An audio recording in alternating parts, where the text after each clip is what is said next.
पिता परमेश्वर प्रभु यीशु मसीह के नाम से तेरे पास आकर तेरा धन्यवाद करते हैं। धन्यवाद करते हैं प्रभु तेरे जीवित वचन के लिए, जिसके द्वारा हम रोज़ आशीष पाते हैं। आज एक बार फिर से प्रभु तेरे सामने बेनती करते हैं कि अपने वचन को समझने के लिए तू हमारी सहायता कर। तेरा धन्यवाद करते हुए प्रार्थना यीशु के नाम से मांगते हैं, आमीन। सुबह की बरकत यानी यीशु की बरकत प्रोग्राम में आप सबका स्वागत है और मैं प्रभु का धन्यवाद करता हूं कि दिन प्रतिदिन आप इस वचन के द्वारा जो प्रभु ने हमें उपदेश देने के लिए, हमें समझाने के लिए, हमें सुधारने के लिए, जो हमारे लिए लाभदायक है, पवित्र आत्मा की प्रेरणा के द्वारा लिखवा कर हमारे हाथों में दिया है, हम अपने परमेश्वर का धन्यवाद करते हैं। पिछले दिनों से हम जो पैराबल्स हैं उनको देख रहे हैं और आज लूका की अंजील उसका 12 अध्याय और उसके 13 वचन से लेके 21 वचन तक हम पढ़ेंगे। फिर भीड़ में से एक ने उससे कहा, हे गुरु, मेरे भाई से कह कि पिता की संपत्ति मेरे साथ बांट लें। उसने उससे कहा, हे मनुष्य, किसने मुझे तुम्हारा न्यायी या बांटने वाला नियुक्त किया है? और उसने उससे कहा, चौकस रहो और हर एक प्रकार के लोभ से अपने आप को बचाए रखो, क्योंकि किसी का जीवन उसकी संपत्ति की बहुतायत से नहीं होता। उसने उनसे एक दृष्टांत कहा, किसी धनवान की भूमि में बड़ी उपज हुई। तब वह अपने मन में विचार करने लगा, क्या करूं, क्योंकि मेरे यहां जगह नहीं जहां अपनी फसल इत्यादि रखूं। और उसने कहा, मैं ये करूंगा कि अपनी बखारियां तोड़कर उनसे बड़ी बनवाऊंगा और वहां अपना सब अन्न और संपत्ति रखूंगा और अपने प्राण से कहूंगा, प्राण, तेरे पास बहुत से वर्षों के लिए बहुत संपत्ति है, चैन कर, खा, पी, सुख से रह। परंतु परमेश्वर ने उससे कहा, हे मूर्ख, इसी रात तेरा प्राण तुझसे ले लिया जाएगा। तब जो कुछ तूने इकट्ठा किया है वह किसका होगा? ऐसा ही वह मनुष्य भी है जो अपने लिए धन बटोरता है, परंतु परमेश्वर की दृष्टि में धनी नहीं। प्रभु अपने इस वचन के पढ़े जाने और सुने जाने पर आशीष दे। आज जो मैं आपके साथ परमेश्वर के वचन से बांट रहा हूं, वो 12 अध्याय की 16 वचन से लेके 21 वचन तक है। इसमें एक दृष्टांत जो है, प्रभु यीशु मसीह ने उन लोगों से कहा कि किसी धनवान की बड़ी उपज हुई और वह अपने मन में विचार करने लगा, मैं क्या करूं। जो खेती बाड़ी करने वाले लोग हैं, वो किसी भी समय जब कोई भी फसल लगाते हैं तो परमेश्वर से उनकी प्रार्थना यही होती है कि परमेश्वर तू हमें अच्छी फसल दे, फिर उस फसल में से हम तेरे लिए ऐसा करेंगे, वैसा करेंगे। अलग अलग तरीके से वो परमेश्वर के सामने गिड़गिड़ाते हैं, क्योंकि फसल जो है, अच्छी फसल का होना बहुत सी बातों पर निर्भर करता है। मैं गांव में रहता हूं, मैं जानता हूं कि यदि बारिश ज्यादा हो जाए तो कुछ फसल को बहुत ज्यादा नुकसान होता है, अगर बारिश कम हो जाए तो फसल को नुकसान होता है, अगर सब कुछ सही रहे तो फसल ज्यादा होती है। मैं यहाँ पे इस बात के ऊपर ध्यान देना चाहता हूँ कि जब इंसान की जरूरत होती है तब वो परमेश्वर की ओर भागता है, परमेश्वर से बेनती करता है, प्रार्थना करता है कि प्रभु तू फसल को हर एक तरीके से संभाल के रख। ये उन लोगों की प्रार्थना नहीं होती जो यीशु को मानते हैं, हर एक व्यक्ति की प्रार्थना अपने अपने तरीके से होती है।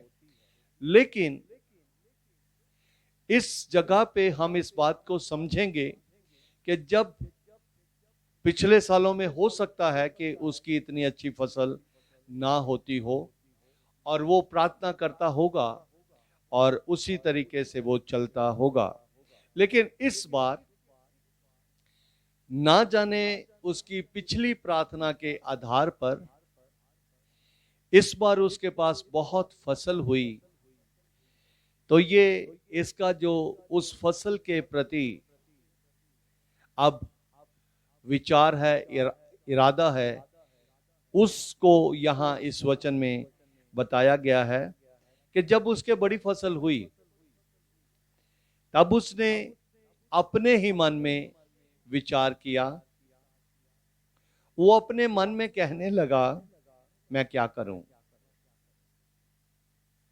और जब वो अपने मन में इस बात को कहने लगा कि मैं क्या करूं, उत्पत्ति की किताब में हमने पढ़ा है कि मन जो है, परमेश्वर कहता है जो मन है वो सब बुरी बातों की उपज की जड़ है, वो कभी भी सही बात जो है उसको सोच नहीं सकता।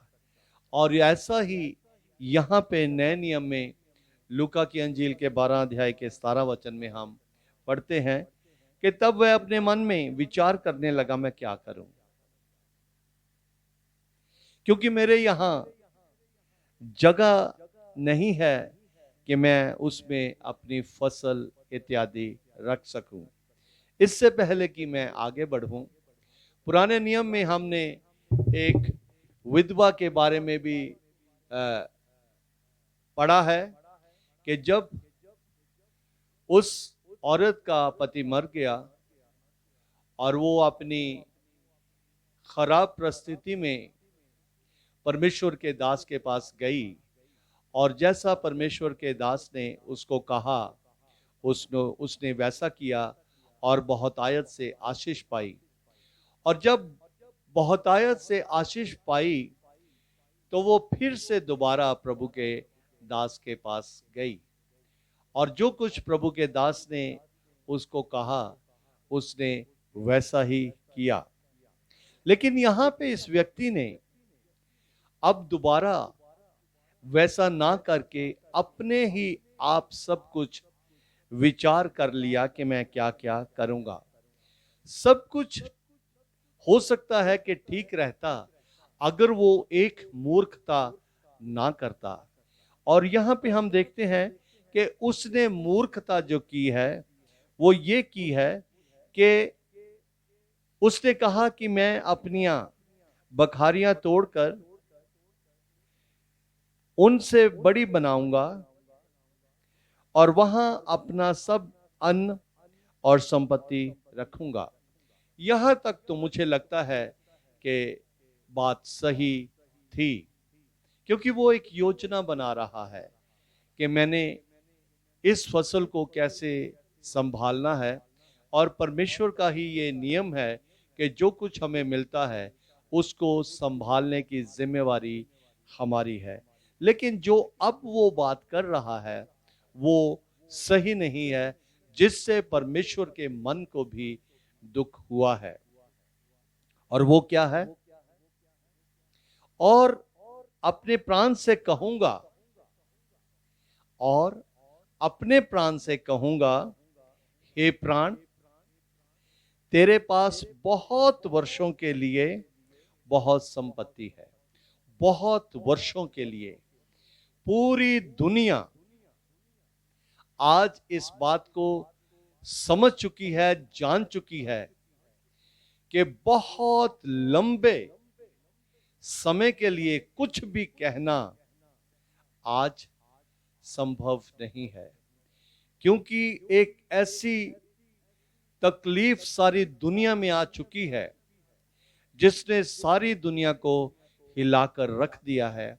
और हर इंसान एक एक दिन को व्यतीत करने के लिए पूरी प्रिकॉशन कर रहा है।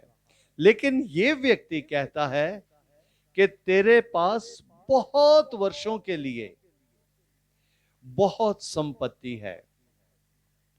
इस व्यक्ति को इस बात का भी एहसास नहीं है कि बहुत वर्षों का जीवन जो है वो इंसान की संपत्ति के आधार पर नहीं होता, ये परमेश्वर के अनुग्रह से होता है।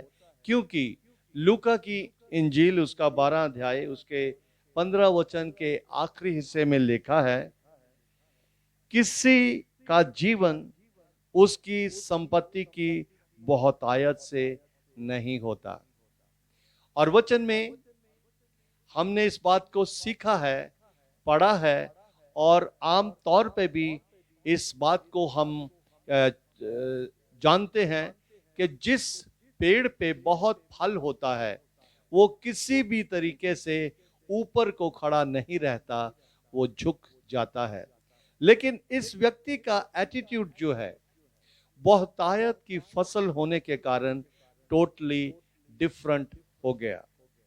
और वो कहने लगा कि अपने सालों को भी उसने अपने अधिकार में ले लिया, कि तेरे पास बहुत वर्षों के लिए बहुत संपत्ति है, इसलिए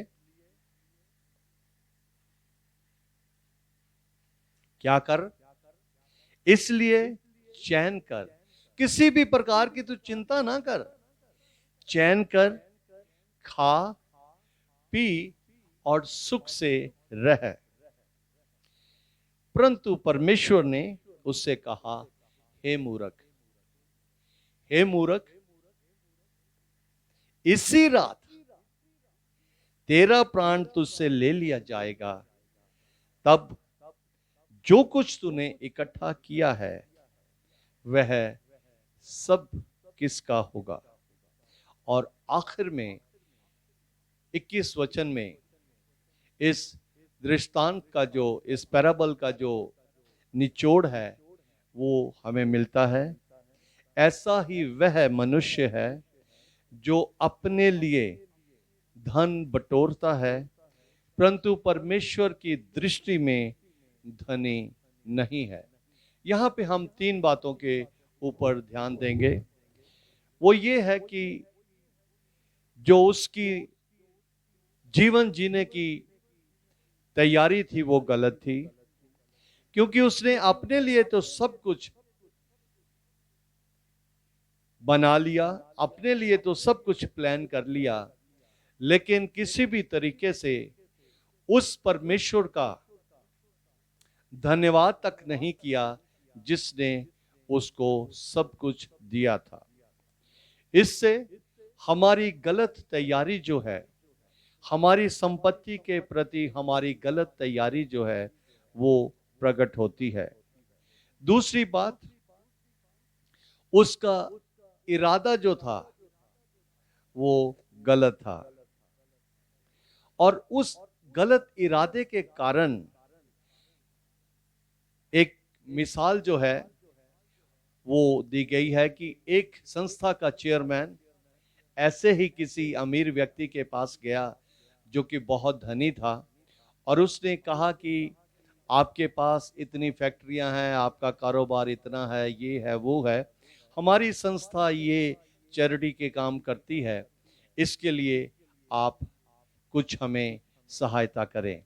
उस व्यक्ति ने कहा कि मेरी माँ जो है वो बीमार पड़ी है, उसकी कभी भी मैंने इलाज के लिए कोई भी पैसा खर्च नहीं किया।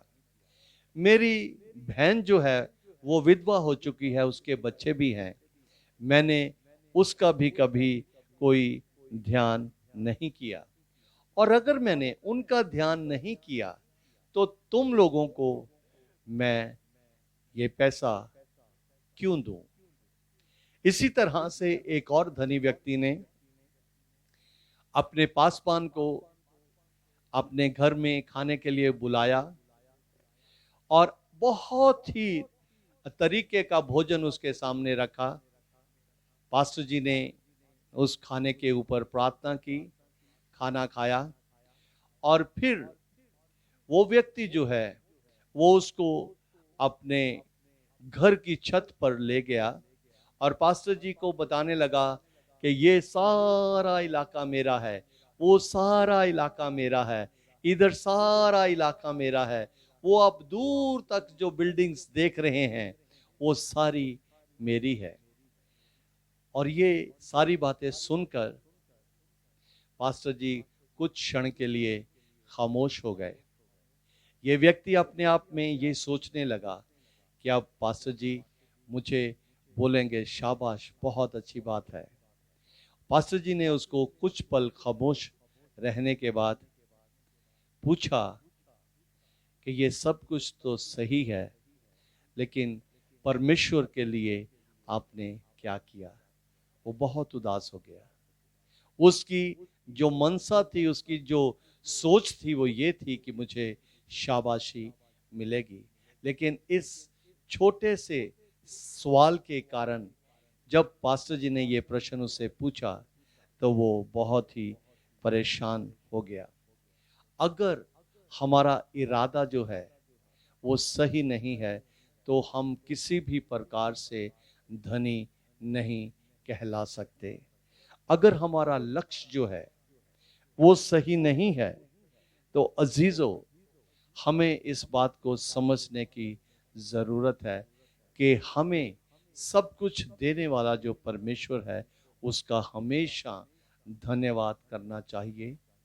उसका किसी भी तरीके से हमें ऐसा नहीं सोचना चाहिए कि हमारा प्राण, हमारी संपत्ति, हमारा सब कुछ हमारे ही नियंत्रण में है। ये एक भूल है। एक अमीर आदमी प्रभु यीशु मसीह के पास गया और उसने प्रभु यीशु मसीह से कहा कि मैं हमेशा का जीवन पाने के लिए क्या करूं। प्रभु यीशु मसीह ने बताया कि तू शरह को तो जानता है, व्यवस्था को जानता है। कह रहा कि मैं तो वो बचपन से ही उसको मानता आया हूं। यीशु ने कहा कि तुझ में एक बात की घटी है। उसने बड़े शौक से पूछा होगा कि वो क्या है। यीशु ने उसको कहा कि अगर तू हमेशा का जीवन पाना चाहता है तो जा, जो कुछ तेरा है वो सब कुछ बेच दे और कंगालों को बांट दे, और तू मेरे पीछे हो ले तो तुझे स्वर्ग में बड़ा धन मिलेगा। अजीजों, बाइबल में लिखा है कि वो व्यक्ति जो हमेशा का जीवन पाने के प्रश्न को लेकर यीशु के पास आया था, उदास हो गया और वापस चला गया। हमारी गिनती किन लोगों में है? हमें जो प्रभु ने सब कुछ दिया है, क्या वो हमारे लिए है या देने वाले के लिए भी हमने कुछ विचार किया है? समय बहुत नाजुक है, हमें एक पल का भी नहीं मालूम, लेकिन इतना मालूम है कि अगर हमें एक एक पल जो प्रभु ने दिया है उसका एक मकसद है कि हम उसके मकसद को अपने जीवन से इस पृथ्वी पर पूरा करें, क्योंकि यही हमारा लक्ष्य होना चाहिए। मैं विश्वास करता हूं कि इस बात को, इन वचनों को आप दोबारा से पढ़ेंगे और इस बात पर मनन करेंगे और अपने जीवन के जो बाकी पल हैं वो अपनी इच्छा से नहीं, गलत